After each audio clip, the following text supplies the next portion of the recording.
우리 이 시간에는 생명의 삶을 수료하신 우리 김송영 자매님 간증하는 은혜의 나눔 시간을 가지도록 하겠습니다.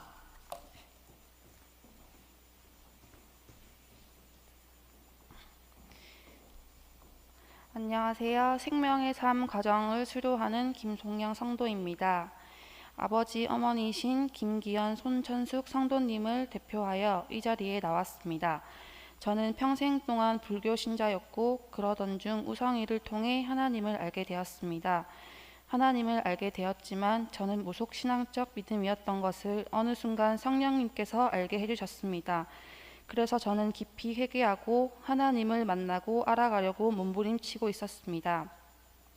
그러던 중 목사님께서 생명의 삶 공부를 해보자 하셨고 그때부터 13주 동안 생명의 삶 과정을 수료하게 되었습니다. 저희는 우성이가 갑자기 아프게 되어서 하나님을 원망할 때도 많았습니다. 그렇지만 저희 가족에게 한 명씩 성령님의 도우심으로 생각이 아닌 마음이 바뀌고 있을 때를 보면 하나님의 계획이 분명히 있을 것이라 확신하게 되었습니다. 그래서 저는 이제 하나님을 원망이 아니라 범사에 감사를 심어야 된다는 것을 배웠고 배움이 끝이 아닌 삶 속에 실천할 수 있도록 성령님이 인도하셨습니다.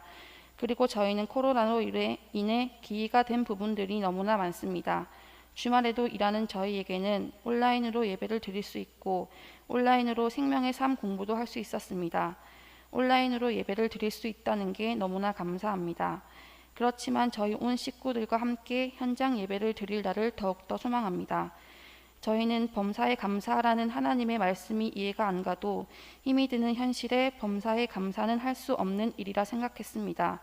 어려운 상황이 지나가야만이 할 수 있는 거라 생각했는데 목사님과 교제하고 공부하며 성령님께서 저희의 마음에 범사에 감사를 가르쳐 주셨습니다. 감사라는 말을 항상 심고 열매를 맺을 수 있다는 진리였습니다. 그래서 저희는 범사에 감사하기로 결단했습니다. 익숙하지 않아 잘 안 될 때도 있었지만 노력하고 있습니다. 힘들어도 감사, 지쳐도 감사, 슬퍼도 감사, 이해가 되지 않아도 감사했습니다. 진짜 감사할 때는 누구나 감사할 수 있지만 힘이 들 때 감사한다는 것은 정말 어려운 말인 것 같습니다. 그렇지만 모든 감사가 반드시 결실이 맺을 거라 확신합니다. 어머니는 새벽에 온라인 예배와 기도로 하나님과 함께 시작을 하시고 저희는 매일 틈틈이 성경책 10장씩을 읽고 있습니다.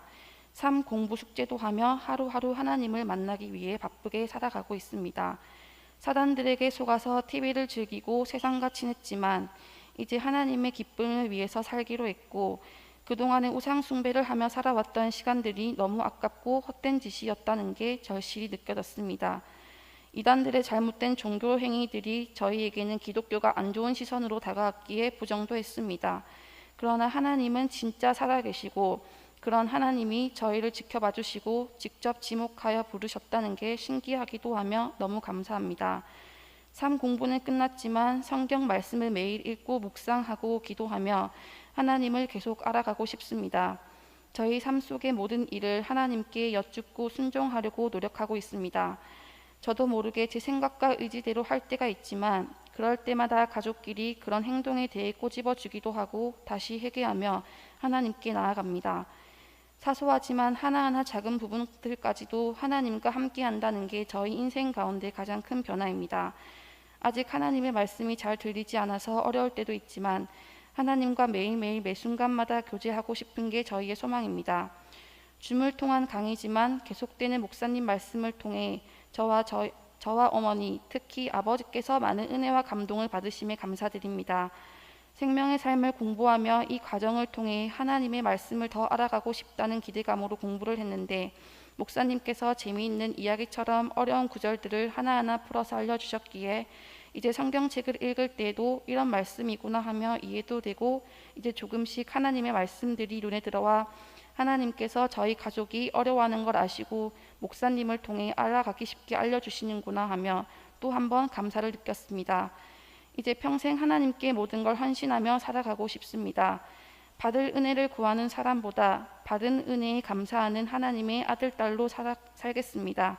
지금 이곳에서도 또 유튜브로 함께하고 계신 성도님들 항상 하늘 복 많이 받으시고 저희 은혜 나눔 경청해 주셔서 감사합니다.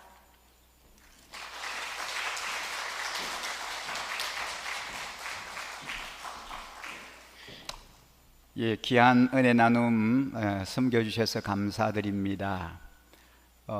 예수를 영접하고 신앙생활을 한 지가 채 1년도 되지 않았는데 정말 오랜 신앙생활을 한 것 같은 그런 그 간증문이었습니다. 참 감동적인 그런 그 고백이었고요.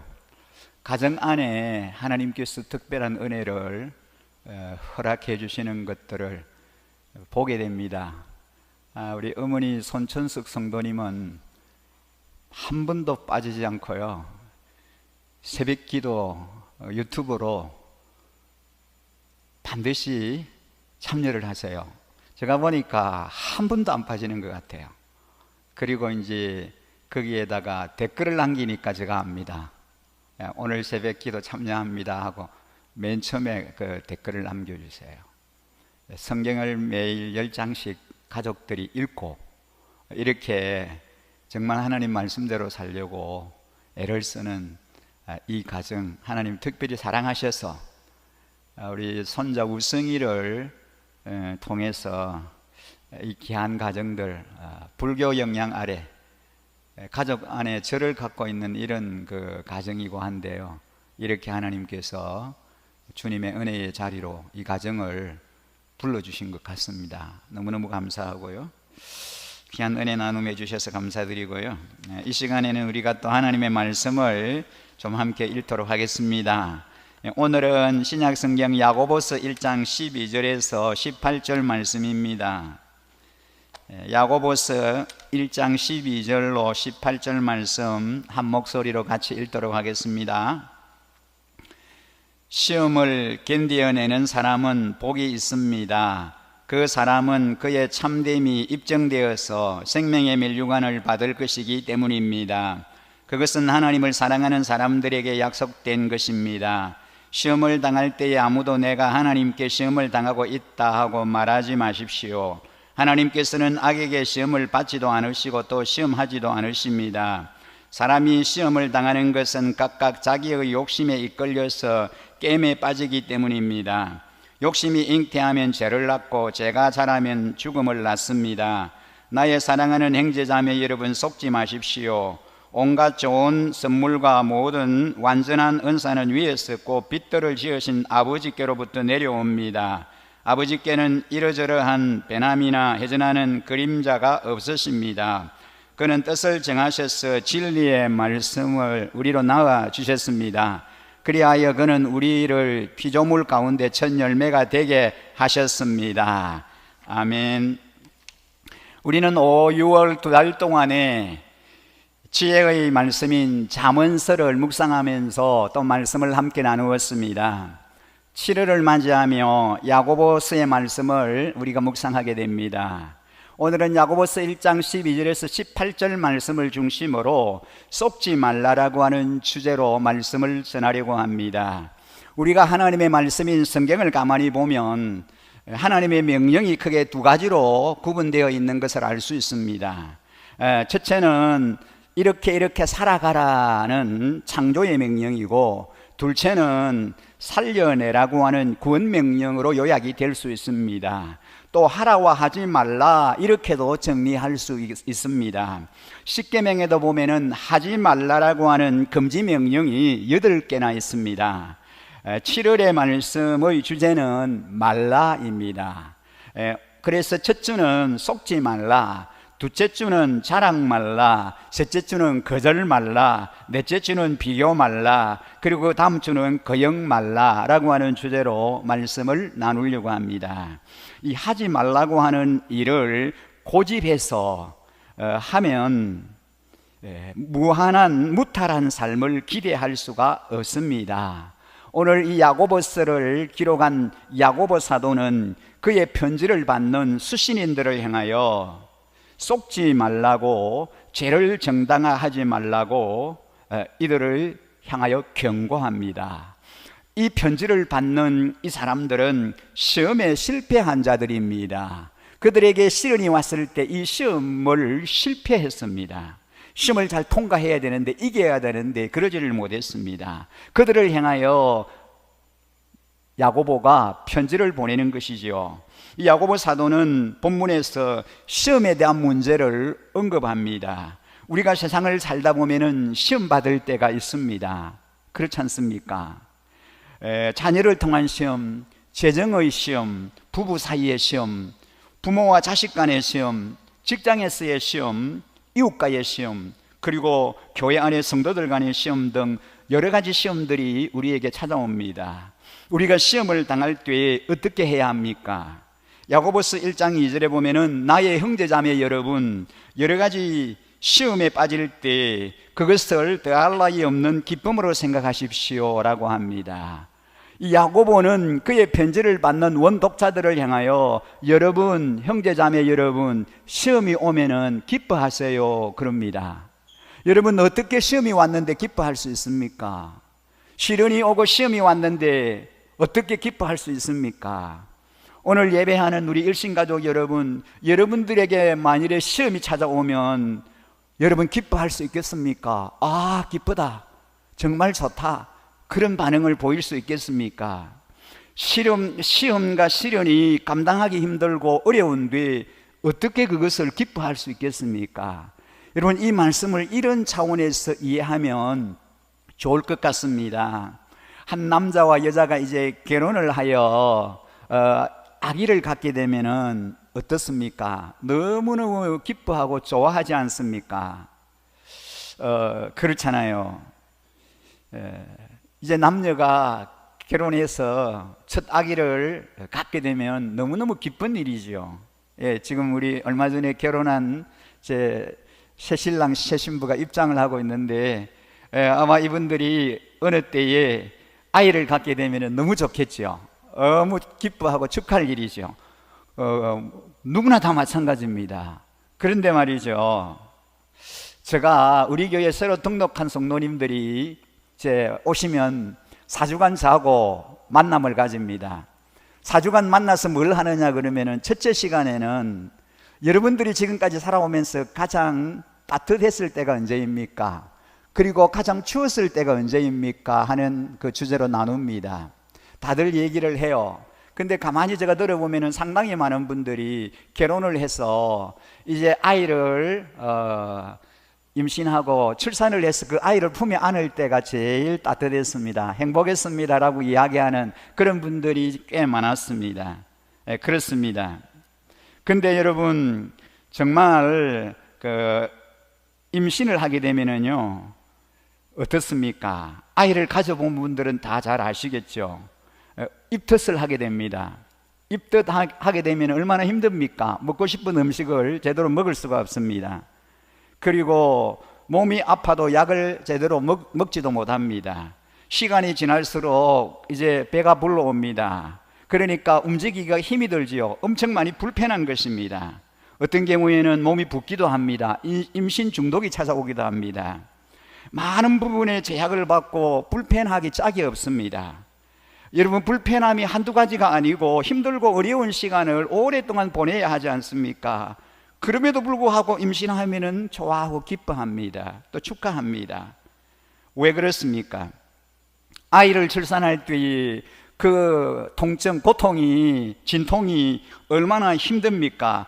그럼에도 아이를 가지게 되면은 축하를 하고 축복을 합니다. 다들 좋아합니다. 왜 그렇습니까? 아빠, 엄마를 빼닮은 옥동자와 예쁘고 사랑스러운 딸을 품에 안을 수 있기 때문입니다. 이 기쁨과 감격 때문에 힘들고 어려운 과정을 참고 견딜 수 있습니다. 시험을 참고 이기면 주님께서 큰 기쁨을 안겨주심으로 시험이 오면은 기뻐하라 이렇게 말씀하는 거예요. 그 시험 자체는 힘들고 어려운 거지만은 그 시험을 잘 참고 견디고 인내하면은 그 시험으로 인하여 더 기쁨이, 더 큰 하나님의 위로와 하나님의 상급이 주어지기 때문에 시험이 오면은 기뻐하세요 이렇게 얘기하는 것입니다. 시험을 모든 사람에게 찾아오지만 우리 성도는 시험을 대하는 태도가 남달라야 합니다. 야고보 사도는 시험 중에 있는 성도의 신앙 자세에 대한 권면을 하면서 제일 먼저 기뻐하세요 그랬습니다. 그리고 그 다음에는 참고 인내하세요 그럽니다. 여러분 12절 말씀을 우리가 함께 좀 읽어보실까요? 12절 말씀을 우리가 함께 좀 한 목소리로 읽겠습니다. 시작. 시험을 견디어내는 사람은 복이 있습니다. 그 사람은 그의 참됨이 입증되어서 생명의 면류관을 받을 것이기 때문입니다. 아멘. 그것은 하나님을 사랑하는 사람들에게 약속된 겁니다. 시험을 당할 때 하나님을 원망하거나 불평하기보다는 그 속에 담긴 하나님의 뜻을 상고할 때 시험을 기쁘게 여길 수 있고 참을 수 있습니다. 인내할 수 있습니다. 여기서 참다는 단어는 명사행위 4절에 언급된 인내입니다. 같은 구절에서 견디어내다라고 그렇게 다시 표현이 됩니다. 하지만 시험 중에 참고 인내한다는 것은 쉬운 일이 아닙니다. 인내는 시련의 유익을 안다고 생기는 것만이 아닙니다. 인내를 견인하는 것은 결국 하나님을 향한 신뢰입니다. 그리고 그 신뢰는 하나님의 신실하심을 아는 데서 나옵니다. 주님은 시험을 인내하는 자에게 어떤 복을 주십니까? 약속하신 생명의 면류관을 복으로 주시겠다 그랬습니다. 시험을 기쁘게 잘 견뎌내는 자는 복이 있습니다. 시련을 견뎌낸 자는 개역 성경에서 이것이 옳다 인정하심을 받은 후라고 번역합니다. 이것은 진짜가 된 후에 혹은 그 참된 가치가 드러난 후에라고 번역할 수 있습니다. 따라서 이들은 시련을 통해 검증된 자, 즉 검증을 통해서 자신이 진짜 신자임을 확인하는 자들입니다. 시련 아래서 시련의 무게를 견디며 버티는 것은 참기 힘든 고통입니다. 하지만 야고보는 그것이 복되다라고 말합니다. 그들에게 약속된 복이 생명의 면류관입니다. 면류관은 고대 육상 경기의 우승자에게 주어지는 상입니다. 길고 긴 경주를 포기하지 않고 완주한 사람에게만 주어졌습니다. 하지만 생명의 면류관, 즉 생명의 면류관은 시련의 과정을 통과한 이 광야를 걷는 모든 자에게 주어집니다. 끝까지 시험을 참는 자에게 생명의 면류관이라고 하는 복이 주어집니다. 그것은 온전하고 구비하여 조금도 부족함이 없는 사람으로서 주님과 깊이 교제하며 영생을 누리는 상태를 의미합니다. 모든 시험은 사랑의 시험입니다. 시험을 참게 하는 힘은 사랑에서 나오며 동시에 시험을 참았을 때 형성되는 성품이 사랑입니다. 끝까지 인내하는 믿음과 소망은 하나님 이외의 모든 것을 상대화하고 하나님을 진심으로 사랑할 때 가능합니다. 하나님을 사랑하는 것이 시험에서 승리하는 비결이라면 자기 자신만을 사랑하는 욕심이 시험에 빠지는 원인이 되는 것입니다. 시험과 관련하여 우리는 몇 가지 원리를 생각하게 됩니다. 첫째는 신자가 세상에서 당하는 시험은 하나님과의 관계에서 생각해야 합니다. 여러분, 우리에게는 시험이라고 하는 게요, 똑같은 시험이라고 하는 우리 한글로는 시험이 하나는 시련이고 하나는 유혹입니다. 이 시련이라고 하는 것은 하나님이 우리에게 주시는 시련, 시험을 말합니다. 그런데 유혹은 하나님이 주시는 것이 아닙니다. 우리를 넘어지게 하고 우리를 나쁘게 하고 우리를 해되게 하기 위해서 사탄이 주는 시험입니다. 이것은 유혹입니다. 그런데 하나님은 절대로 우리를 해되게 하는 유혹을 주시는 분이 아닙니다. 우리를 잘되게 하고 우리를 더 행복하게 하고 우리에게 더 큰 상을 주기 위한 시련을 주시는 것은 하나님이 주시는 것입니다. 그래서 우리가 어떤 시련을 당할 때, 시험을 당할 때 우리는 하나님과의 관계에서 생각을 해야 한다는 거죠. 둘째는 오늘 상황만 보지 말고 긴 호흡으로 주 안에서 미래를 소망하며 견뎌야 합니다. 인내해야 합니다. 셋째는 인내의 핵심은 하나님을 믿는 것과 사랑하는 삶임을 놓치지 말아야 합니다. 내체는 주님을 의지하고 도움을 구해야 합니다. 시험과 관련하여 그러면 하나님은 어떤 분이십니까? 13절 말씀 우리 함께 좀 같이 읽어보실까요? 13절을 같이 읽습니다. 시험을 당할 때에 아무도 내가 하나님께 시험을 당하고 있다 하고 말하지 마십시오. 하나님께서는 악에게 시험을 받지도 않으시고 또 시험하지도 않으십니다. 아멘.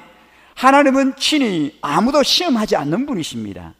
야고보 사도는 지금까지는 시험에 관하여 건면하였고 이제부터는 유혹의 상황에 있는 분들에게 건면합니다. 12절까지 야고보가 외적인 환경이나 어려움, 다시 말해서 시련이라고 하는 시험에 대해서 언급을 했다면 13절부터 말씀하는 시험은 우리의 내적인 시험에 대해서 유혹하는 측면을 다루고 있습니다. 시련이라고 하는 시험이 하나님의 주권 아래에 허락된 것을 생각하면 사람이 받는 죄의 유혹도 역시 하나님께로부터 온 것이라고 오해할 수 있습니다. 야고보는 이러한 오해를 바로잡기 위해서 유혹이라는 시험에 대해서 말씀합니다. 유혹이란 시험도 시련이라고 하는 시험과 같이 모든 사람이 만나게 됩니다. 사람은 누구나 유혹이라는 시험을 경험하며 살아갈 수밖에 없습니다. 누구도 예외는 없습니다. 우리가 구원을 받았다고 해서 이러한 유혹에서 면제되는 것 아닙니다. 오히려 구원받은 자로서 더 이러한 유혹에 몸부림치며 괴로워하며 갈등하는 것이 우리의 인생입니다. 우리의 인생길 곳곳에서 만나게 되는 수많은 유혹의 함정들을 미리 알고 벗어날 수는 없습니다. 게다가 유혹에서 한번 승리했다고 해서 그 유혹에 대해서 완전히 면역이 생기는 것도 아닙니다. 유혹은 끊임없이 우리를 붙들고 물고 늘어지는 겁니다. 나이가 많든지 적든지 아무 상관이 없습니다. 남자든 여자든 어떤 일을 하든 어디에서 살든지 관계없이 사람이라면 누구든지 유혹을 경험하며 살아갈 수밖에 없습니다. 심지어 예수님께서도 이러한 시험을 받으신 분입니다. 그런데 예수님은 우리와는 다르게 유혹에서 완전히 승리하신 분입니다. 그래서 그분을 따르는 우리도 그분을 본받아서 유혹에서 이기는 인생이 되기를 바라고 승리를 위해서 수고하는 것입니다. 누구도 예외 없이 만나게 되는 유혹이라고 하는 시험, 다시 말하면 여기 계신 어떤 분도 이 유혹에서 자유로운 분은 없습니다. 그렇기 때문에 우리 모두는 이 유혹에 대해서 대비해야 합니다. 유혹에 대해서 잘 알아야 합니다. 어떻게 대처해야 하는지, 어떻게 해야 이길 수 있는지 알아야 하는 겁니다. 시험에 임하는 태도와 관련하여 시험 앞에서 피해야 할 그릇된 태도를 지적합니다. 그것은 내가 하나님께 시험을 받는다고 말하지 말라는 겁니다. 시험의 책임을 하나님께 돌리는, 하나님을 탓하는 것은 경계해야 합니다.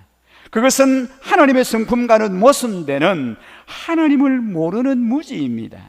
하나님은 자기 백성을 시험하시지만 죄와 사망으로 인도할 목적으로 장애물을 놓거나 고난을 주거나 유혹하지 않으십니다.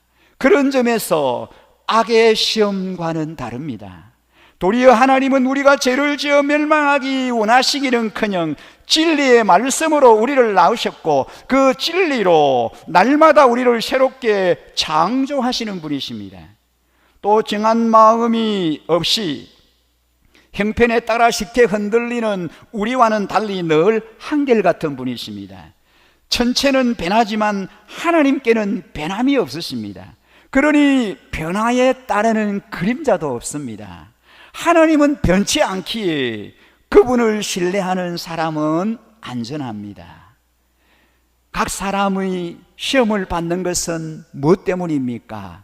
14절에 보면은 사람이 시험을 당하는 것은 각각 자기의 욕심에 이끌려서 게임에 빠지기 때문이다 라고 합니다. 사람이 유혹되는 이유는 자기 욕심 때문입니다. 각 사람이 시험을 받는 것은 하나님 때문이 아니라 자기 욕심 때문입니다. 하나님이 미혹한 것이 아니라 자기 욕심에 미혹된 것입니다. 따라서 유혹에 실패한 원인을 자기 밖이 아니라 안에서 찾아야 합니다. 선하신 하나님을 오해해서도 안 되고 스스로를 속이며 회피해서도 안 됩니다. 인류의 첫 조상이 죄에 빠진 것도 하나님이 선악과를 두셨기 때문이 아니라 그들이 하나님처럼 될 수 있다라고 하는 욕망을 부추기는 뱀의 유혹에 미혹되었기 때문입니다.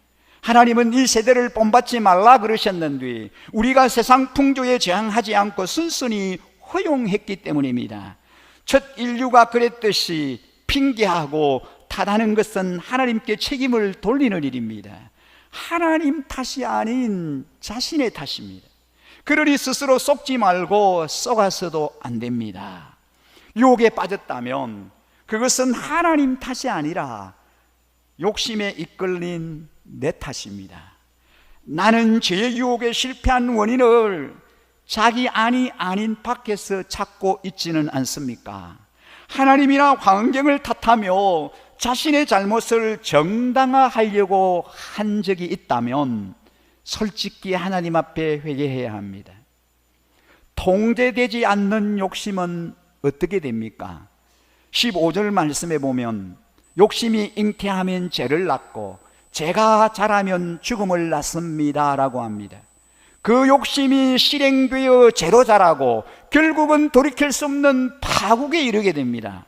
14절에서 욕심에 미혹되어 파멸에 이르는 과정을 낚시나 사냥, 장기의 유혹에 비유했습니다. 15절에서는 인간의 생물학적 변화 과정을 나타내는 단어를 사용하여 실감나게 묘사합니다. 죄의 핵심은 무엇입니까? 욕심입니다. 과도한 욕망이고 그릇된 욕심입니다. 그리고 죄는 그 통제받지 않는 탐욕에서 나옵니다. 그 죄가 방치되면은 장성합니다. 하나님마저 두려워하지 않을 정도로 죄가 쌓이고 쌓이면 죄의 싹신 사망을 피할 수 없습니다. 사망이라고 하는 대가를 지불해야 합니다. 욕심이라고 하는 자양분을 먹고 자란 축적된 죄는 생명의 면류관 되신 사망의 저주를 낳게 될 것입니다. 모든 욕구가 욕심은 아니지만 욕구 충족을 삶의 목표로 삼을 때 그것은 욕심이 됩니다. 그러니 욕구가 죄로 자라지 못하게 잘 분별하고 경계해야 합니다. 초기 대응이 무엇보다 중요합니다. 마음에 새겨진 말씀은 생명을 낳지만 마음에 품은 욕심은 사망을 낳습니다. 그러니 늘 말씀 앞에 나를 세워 그릇된 욕망을 살펴야 합니다. 주님은 나에게 무엇을 버리고 무엇을 내려놓고 어디에서 돌아서라고 하십니까? 주님의 말씀하심에 항상 귀를 기울이고 잘 듣고 순종해야 합니다. 사랑하는 우리 일신가족 여러분, 하나님 말씀을 따르십시오. 욕심을 따라 살아가 시련을 당할 것인지 하나님 말씀을 따라 행복하게 살 것인가를 선택해야 합니다. 그리고 혹시 욕심을 따라 살다가 시련을 당하더라도 하나님만을 바라보십시오. 하나님의 능력을 구하시고 시련을 이기시기 바랍니다. 오직 하나님의 말씀과 능력으로 행복한 성도의 삶을 살아드리는 우리 모든 일신가족 여러분들이 되시기를 주님의 이름으로 간절히 축원합니다.